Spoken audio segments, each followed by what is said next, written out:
Los hermanos, Efesios, vamos a encontrar allí el consejo de la palabra en esta tarde. Efesios capítulo 1. Me gozaba yo estos 2 días pasados preparando este tema que va a ser de grande ayuda para nosotros. Aleluya. Efesios capítulo 1, y vamos a escoger el verso 5, el 9 y el 11.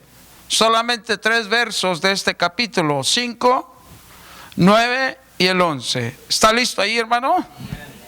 Ayúdeme con los niños, ayúdeme con su persona para estar atentos por ahí unos 50 minutos. O a lo mejor una media hora, no sé, pero por ahí. Vamos a disponernos en esta hora. Dice en el verso 5 del capítulo 1 de Efesios. Dice: en amor, habiéndonos predestinado para ser adoptados hijos suyos por medio de Jesucristo, según, ¿qué dice? El puro afecto de su voluntad. Vea lo que dice el 9 también. Dándonos a conocer el misterio de su voluntad según su beneplácito, el cual se había propuesto en sí mismo. 11. En él asimismo tuvimos herencia, habiendo sido predestinados conforme al propósito de al que hace todas las cosas según el designio de su voluntad. Siéntese en esta hora. Hoy nuestro tema, hermanos, nuestro tema en esta tarde será dentro de sus propósitos. Ese será nuestro tema. Si usted está por hacer algo bueno para la obra de Dios y no está seguro, este tema le puede ayudar muchísimo. Si usted pensaba que Dios no estaba interesado en su persona, pues estaba usted equivocado, porque el tema en esta tarde es dentro de sus propósitos. Algo que debemos, hermanos, de notar en nuestro Dios es que Él no hace nada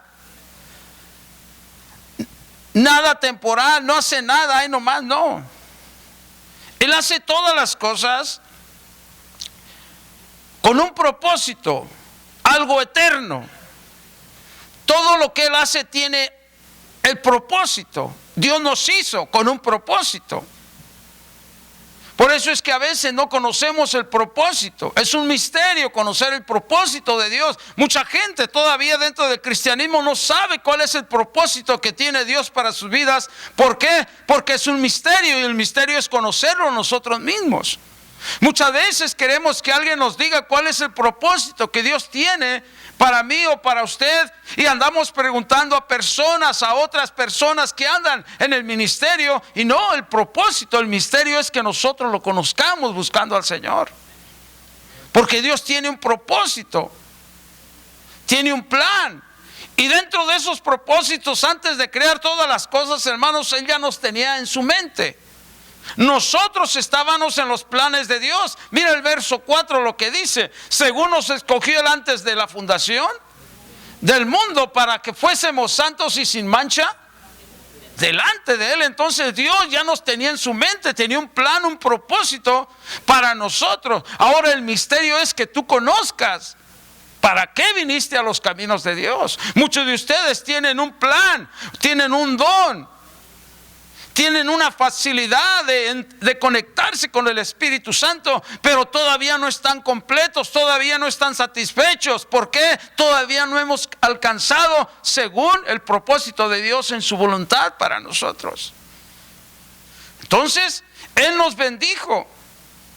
Dice, nos escogió, nos predestinó, nos adoptó y nos aceptó. Y todo esto sucedió, dice, antes de la fundación del mundo. Juan 15, 16, notamos las palabras que Jesús se dirigió a sus discípulos. Dice: no me elegisteis vosotros a mí, sino yo os elegí a vosotros. ¿Acaso usted quería ser cristiano? No. ¿Acaso usted quería dejar esa vida que tenía? No. Pero Dios tenía un plan. Tenía un propósito para su vida y Dios se encontró en su camino y Dios lo ha traído, pero todavía dentro de los caminos de Dios no conocemos para qué vine. Entonces, el propósito de este mensaje es estar dentro de los propósitos de Dios. Como estaba nosotros en la mente de Dios, que ya estaban, o todavía hay muchas personas que no están en los planes de Dios, todavía los está buscando. Hay personas que deben de venir ya a los caminos de Dios, se están tardando, pero ya están en los planes de Dios. Repito, nadie de nosotros quería ser cristiano, pero Dios se encontró con nosotros y nos dijo: ya es tiempo de que vengas al conocimiento. Ya es tiempo. Dios tiene un tiempo para cada persona. Así como tuvo el tiempo de encontrarse con aquella mujer samaritana, así lo tuvo con cada uno de nosotros. Muchos familiares nuestros no han conocido al Señor porque quizás todavía no es el tiempo, pero debemos de seguir insistiendo. Dentro de los propósitos de Dios, hermanos, Dios se mueve según el orden que Él mismo estableció. Nadie los puede cambiar. Mira lo que dice Eclesiastés 3:1 y 2. Todo tiene su tiempo. Y todo lo que se quiere debajo del sol tiene su hora. Tiempo de nacer y tiempo de morir. Tiempo de plantar y tiempo de arrancar lo plantado. O sea, nadie puede cambiar su autoridad y su soberanía. Los hombres no la pueden alterar, cambiar, ni Dios puede, ni por sentimientos, no podemos. Ni por emociones, ni por lágrimas, no podemos cambiar. Lo que Él determinó, lo que Él estableció, no lo podemos cambiar. Pero quizás con lágrimas y súplicas podamos hacer que su misericordia nos conceda una petición de acuerdo a la necesidad que se presente. Una vez más, los tiempos que Él estableció no lo podemos cambiar porque Él es soberano, Él lo estableció. Pero alguna petición que tú tengas, algo que está al alcance, quizás con lágrimas, con ruegos, podamos alcanzar la misericordia de Dios y que Él cambie de parecer para que el Señor haga la obra en esa petición. Voy a presentarte unos ejemplos. Mira, la palabra de Dios nos habla de la mujer cananea. Ahí en Mateo 15, 21 al 28 miramos. Mira lo que dice. Que esta mujer, vamos a mirar ahí lo que dice. Vea Mateo capítulo 15, 21. Miramos ahí a esta mujer. ¿Cómo la trató?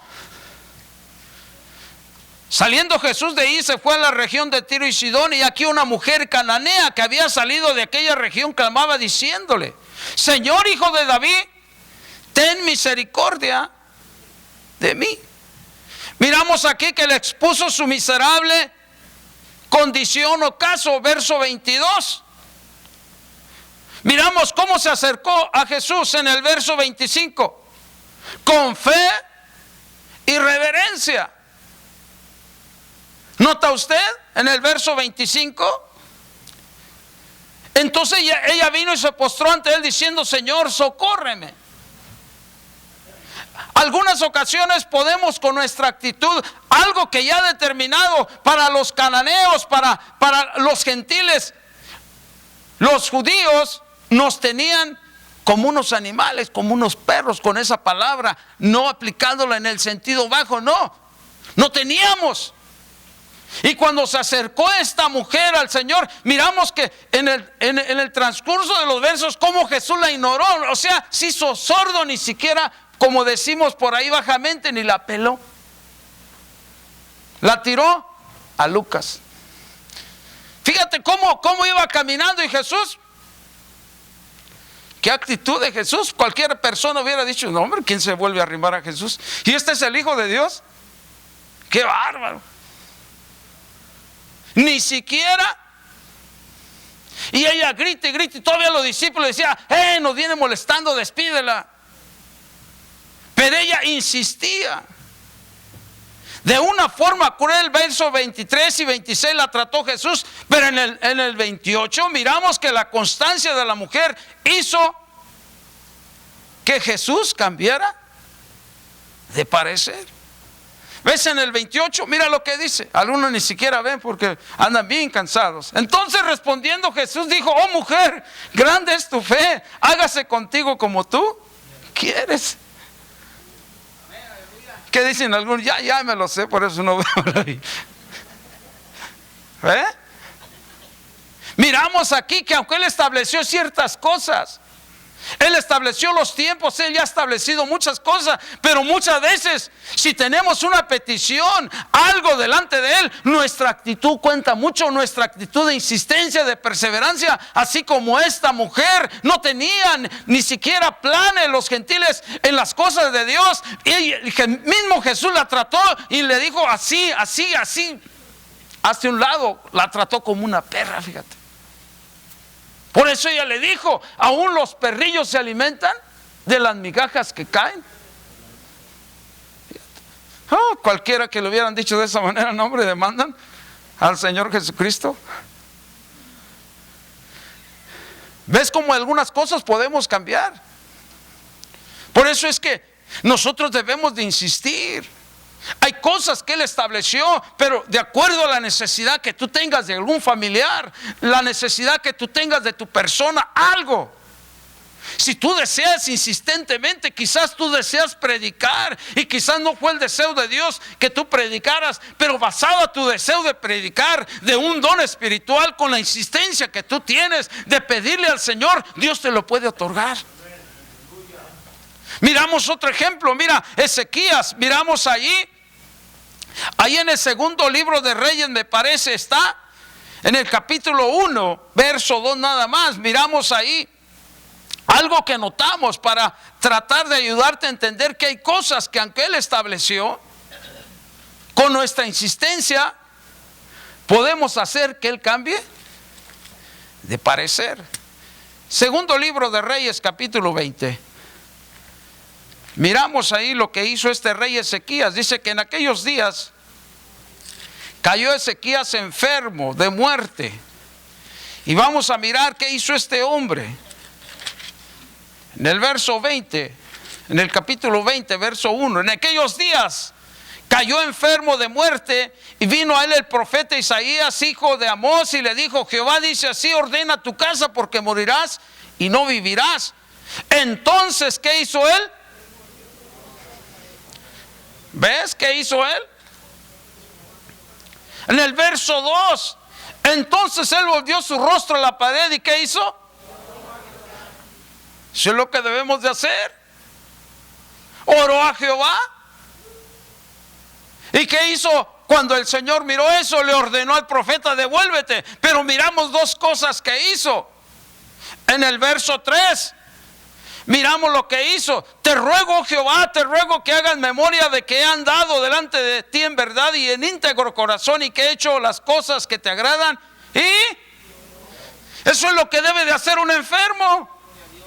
Si tú no oras al Señor, si tú te sientes que estás enfermo y no lloras, ¿cómo el Señor va a mirar tu necesidad?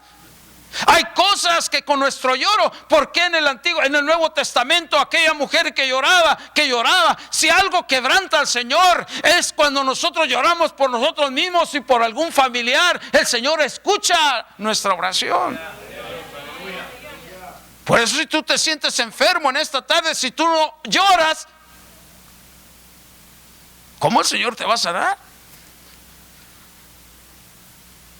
Amén. Hay gente que no llora en las cosas de Dios, hermanos. Y el Señor dijo en las bienaventuranzas, dijo: bienaventurados los que lloran.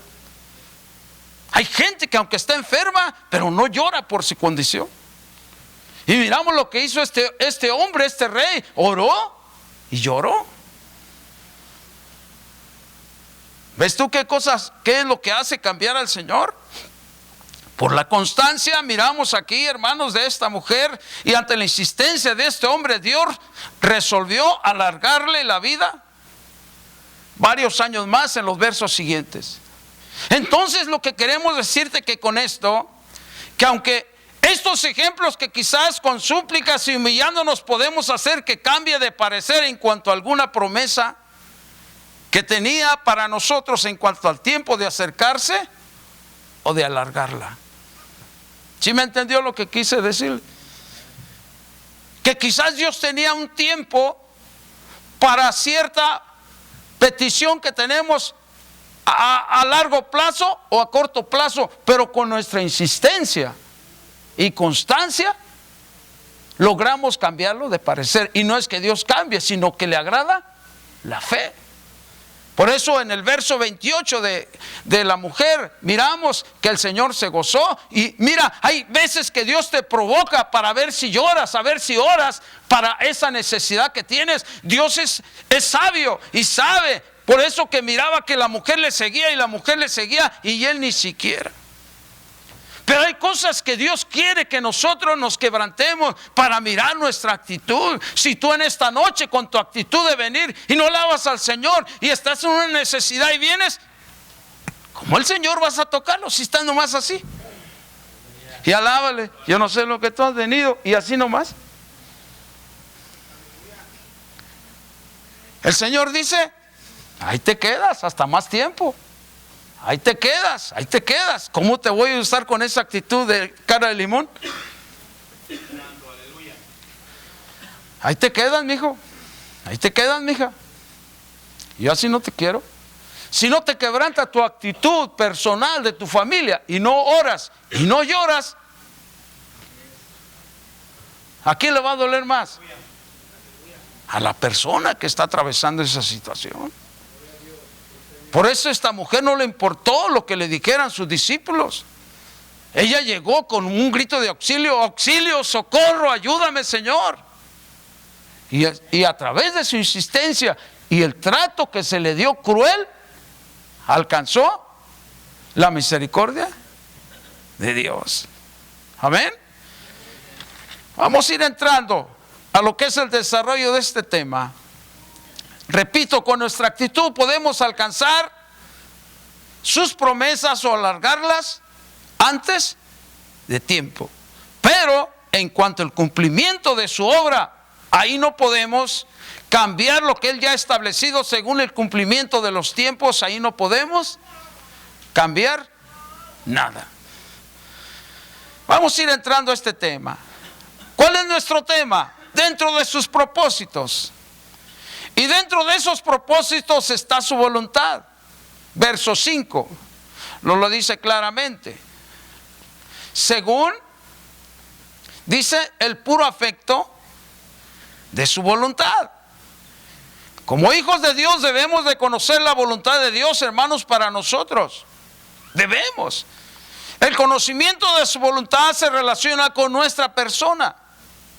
Y nada tiene que ver con nuestra técnica o capacidad, nada tiene que ver eso. Se relaciona con nuestra persona interiormente.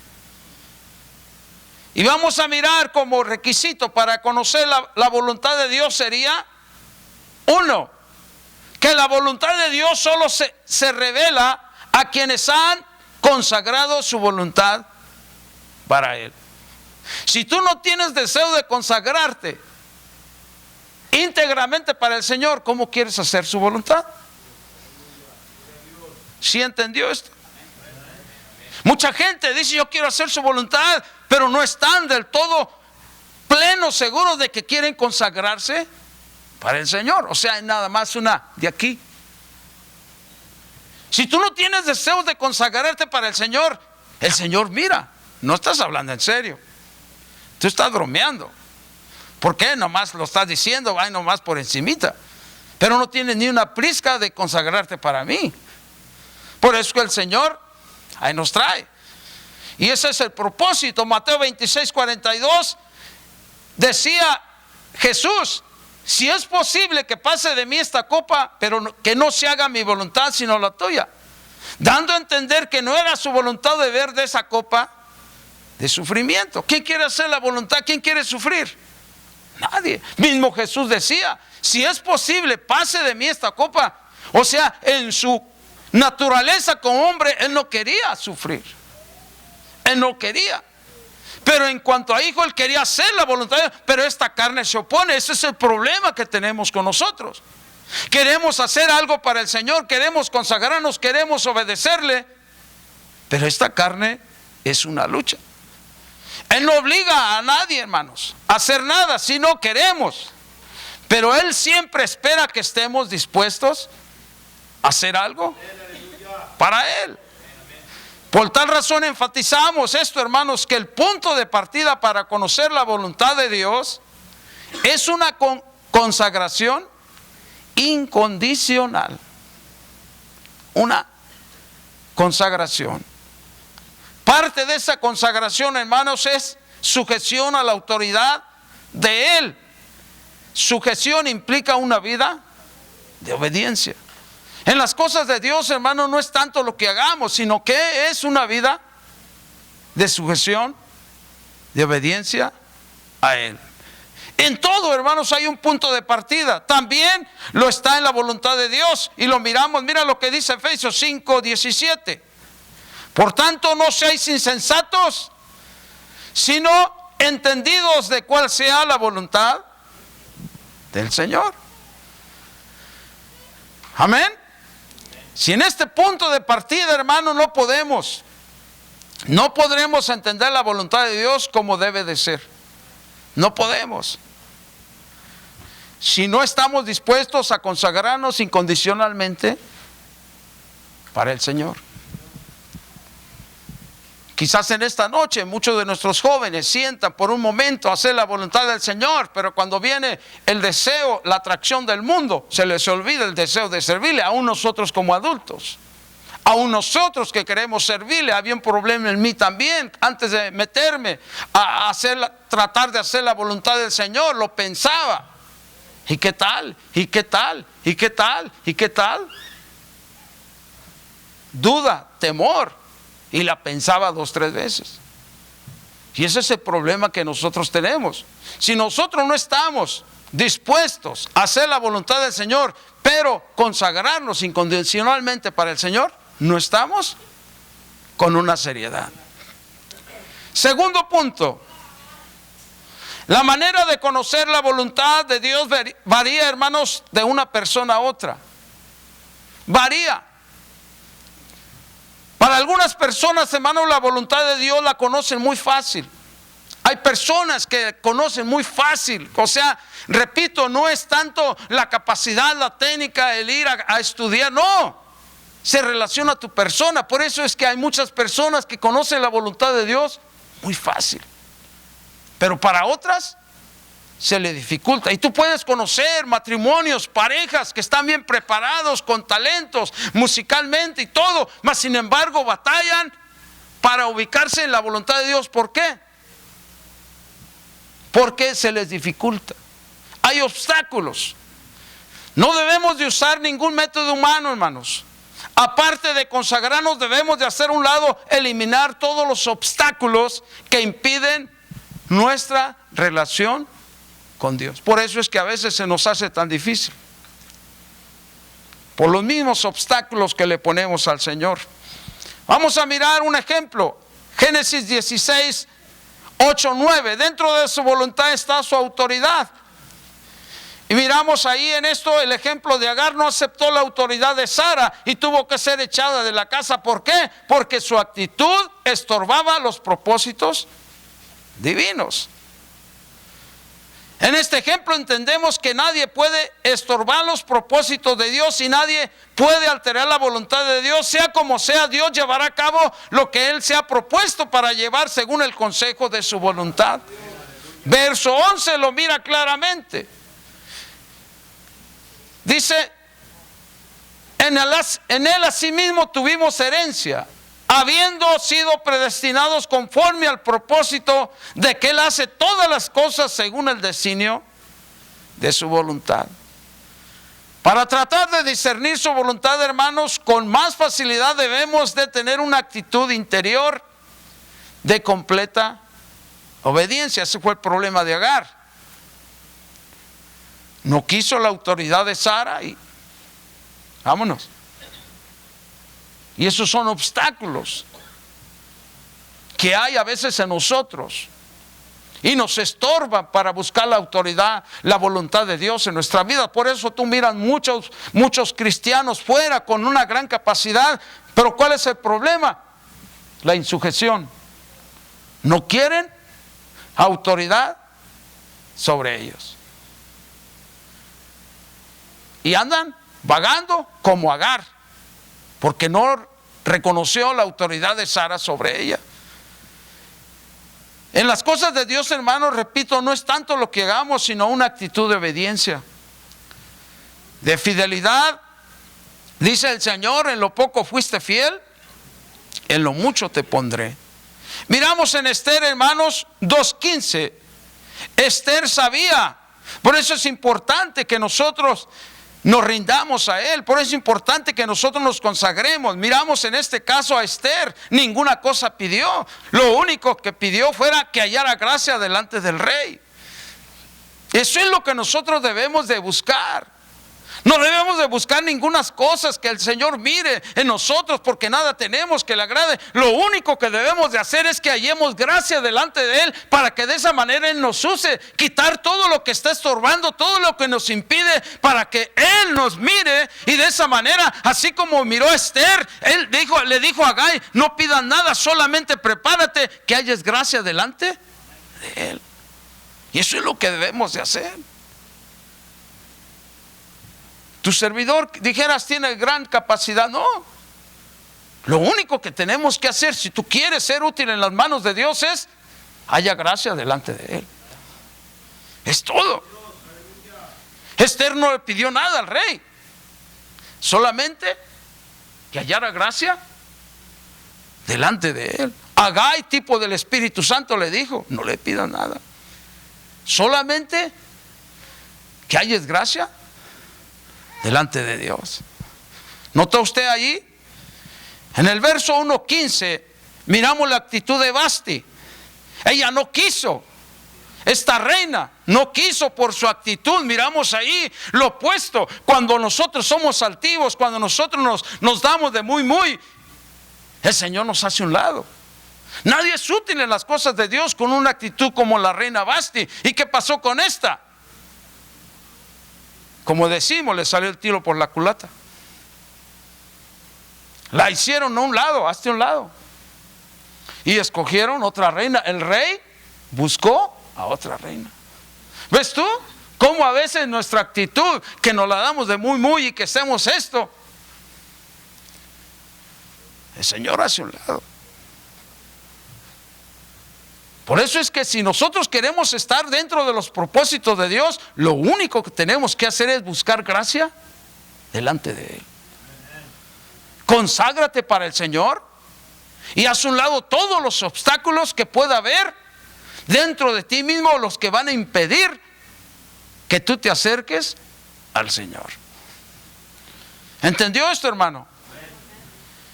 Entonces, dentro de los propósitos de Dios, hermanos, todo es un orden, todo. Si tú miras el Salmo 33, todo es un orden. Todo. Verso 9 así lo dice: dándonos a conocer el misterio de su voluntad según el beneplácito en el cual se había propuesto en sí mismo. Todo es un orden en las cosas de Dios. Salmo 33 del 1 al 3 nos lo dice: mirad cuán bueno y cuán delicioso es habitar los hermanos juntos en armonía. Es como ¿qué? Como el buen óleo que desciende sobre la cabeza hasta la barba de Aarón y hasta el borde de sus vestiduras. Todo es un orden, hermanos. La cabeza es Cristo. Él estaba sujeto a la autoridad del Padre. Él mismo Jesús lo dijo: yo no puedo hacer nada si no me autoriza el Padre. Todo es un orden. Y nos habla aquí del orden que debe haber en la iglesia. La barba de Aarón, hermanos, son los ministerios apostólicos, los que habla Efesios 4:12. Y él mismo constituyó algunos ¿qué? Apóstoles, algunos profetas, evangelistas, pastores y maestros. Todos estos están sujetos a Cristo. Todos. Y miramos lo que es la barba de Aarón, son los ministerios, hermanos, sujetos a la autoridad de Cristo, y las vestiduras, ministerios restantes, sujetos a una autoridad de la iglesia, o sea, diáconos, ujieres. Todos nosotros estamos sujetos a lo que diga la iglesia. ¿Ves tú cómo va el orden? Y miramos las vestiduras, son los ministerios restantes, hermanos. Repito, los que son ujieres, ustedes, diáconos, todos estamos sujetos a lo que diga la iglesia. Y miramos el sacerdote de la casa, ¿quién es? El padre de familia, que debe de estar bajo un pastor. ¿Por qué miramos tanto desorden hoy en el cristianismo? Porque hay cristianos que son libres, no quieren ninguna cobertura de nadie. Y miramos aquí lo que dice: el sacerdote de la casa es el padre de familia sujeto a un pastor. La mujer es sujeta a la autoridad de un esposo. Y los hijos sujetos a papá y a mamá. Todo es un orden. Aún así, en el orden que estamos, mira cómo están las cosas.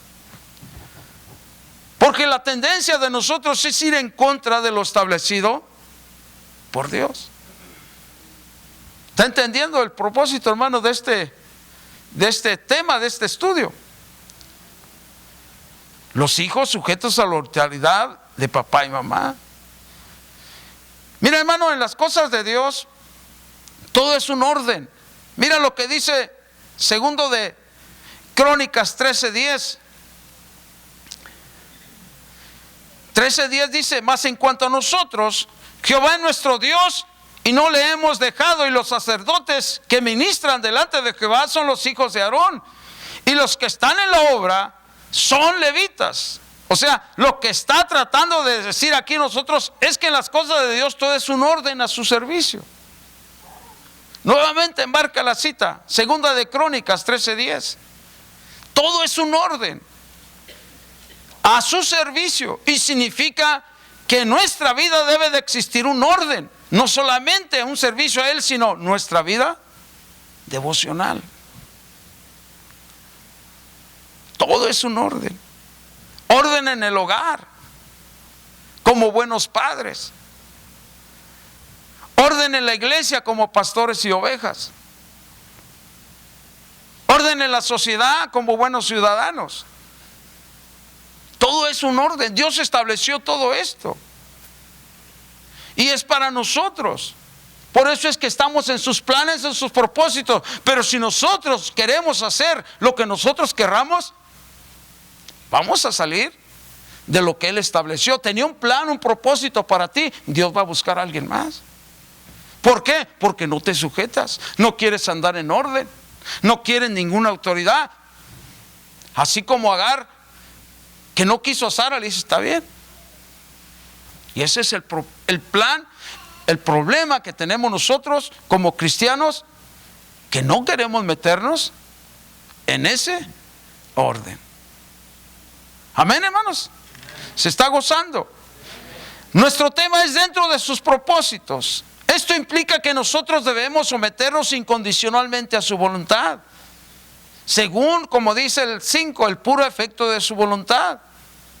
Cuando Dios levanta un ministro, hermanos, es primeramente probado ante el orden divino. Mira lo que dice 1 Tesalonicenses 2:4. Sino que según fuimos aprobados por Dios para que se nos confiese el evangelio, así hablamos, no como para agradar a los hombres, sino a Dios que prueba nuestros corazones. Dios no pondrá en su autoridad a alguien que no se sujeta. Dios no va a respaldar a alguien que hizo un desorden aquí y allá se puso como pastor. Se contradice el Señor. ¿Sí entiende? Dios no va. Por eso la palabra de Dios nos dice: así hablamos. Dice: así hablamos, no como para agradar a los hombres, sino a Dios que prueba nuestros corazones. Si el que pretende ser llamado al ministerio no acepta ninguna autoridad terrenal de la iglesia, ¿cómo aceptará la divina? Hágase usted esta pregunta también. Si la persona que quiere ser ministro y quiere establecerse en una obra no acepta el orden terrenal de una iglesia, ¿cómo va a aceptar la divina? Es por eso que miramos hoy en día tantas iglesias que se abren, tantos ministros que se llaman. ¿Por qué? Porque según ellos han sido llamados, pero no han sido probados. Y tratan de hacer la voluntad del Señor. Y dice, Dios me llamó y Dios me predestinó. Sí, pero pasamos la prueba de la que estamos hablando para sentirnos que estamos en sus propósitos. Amén. Tenemos que renunciar a nuestra voluntad, hermanos. Por eso Jesús decía, Señor, si es posible que pase de mí esta copa, que no se haga mi voluntad. O sea, la voluntad de Dios no era ese sufrimiento. ¿Quién va a querer pasar por ese sufrimiento? Nadie.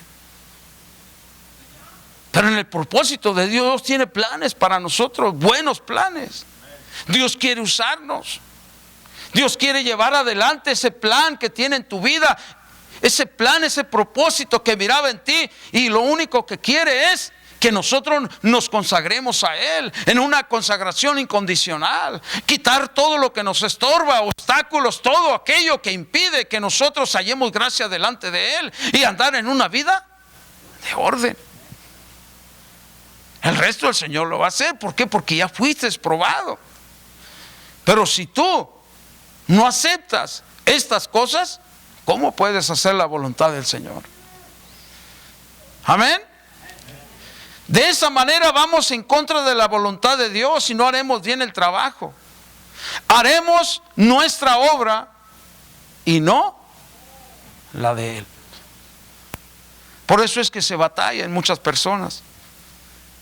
Yo conozco amigos, apóstoles que se han dado el nombre de apóstoles y no tienen iglesia, no tienen ni siquiera, hermanos, andan batallando. No solamente en lo espiritual, sino también en lo económico. ¿Por qué? Porque están fuera de la voluntad de Dios. Yo en esta noche, hermanos, es mi deseo que tú, como te menciono, muchos de ustedes están jóvenes, están en plena madurez, tienen todo por delante, juventud, que es lo más que se requiere en un ministerio. Cuando tú estás joven, tienes un porvenir. Por eso la gente dice, no, oye, está bien joven, hay mucho futuro, hay mucho futuro. Y ha sido probado, es un hombre sujeto, es un hombre que se ha probado su carácter. ¿Sabes qué? Este Dios lo va a respaldar, porque se sujeta. Pero cuando tú no quieres sujetarte a la autoridad de la iglesia, ¿cómo Dios te va a respaldar allá afuera? Estás haciendo la obra tuya y no la del Señor. ¿Está entendiendo este tema, hermanos? Es bien bonito estar en la voluntad del Señor, hermanos. Como pastor te diré que sí, veo muchos ministros con una iglesia llena y qué bueno, digo yo, Dios los bendiga. Pero el éxito no es así, exactamente, no es. El éxito está cuando tú te sientes que estás haciendo la voluntad de Dios.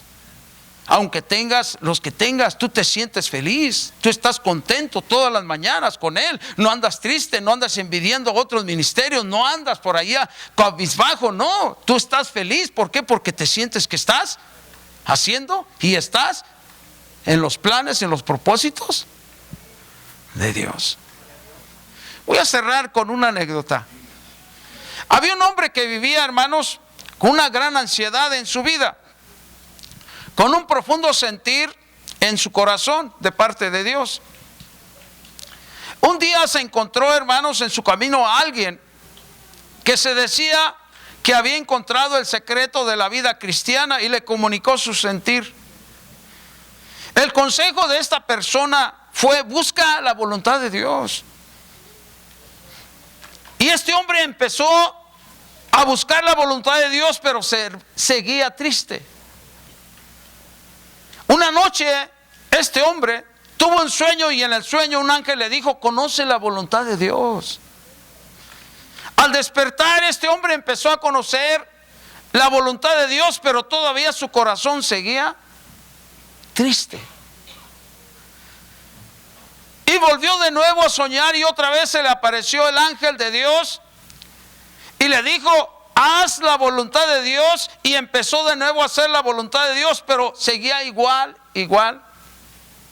de triste como al principio. Cuando en otra noche se le apareció el ángel y le dijo: amar a Dios es lo único que trae la felicidad. Al poco tiempo este hombre sintió que su alma rebosaba de paz y de felicidad. Amar a Dios. Ahí está el secreto. Muchas veces queremos, ¿tú crees? Sí, yo veo enlace y muchos, y a veces sí viene, sí te digo, bien, ¿cuándo andaré allá? Pero me calmo. ¿Sabes qué? Como que yo mismo me digo, ¿sabes qué? Sé feliz. ¿Acaso no estás feliz con lo que tienes, con lo que estás haciendo? Y yo mismo caigo y digo, soy bien feliz. Como ministro estoy pasando unos años. ¿Por qué? Porque me siento que estoy en la voluntad de Dios. Y es mi consejo para ti, hermano Ruri, hermano Dolores, hermano Chicas, para ustedes, todos los líderes que en el futuro van a servirle al Señor. Lo único es amar a Dios sobre todas las cosas, y eso es estar en su voluntad. Si Dios te va a dar un ministerio, aunque pastorees 5, 10, 15, 20, o si vas a tener 2,000, qué bueno. Pero si no amas a Dios, nada más por el orgullo de decir tiene 1,000 o 2,000, ¿de qué sirve si no amas al Señor? El punto de todo esto es amar al Señor porque estás dentro de los propósitos de Dios. Dale un aplauso al Señor, hermano. Yo he terminado.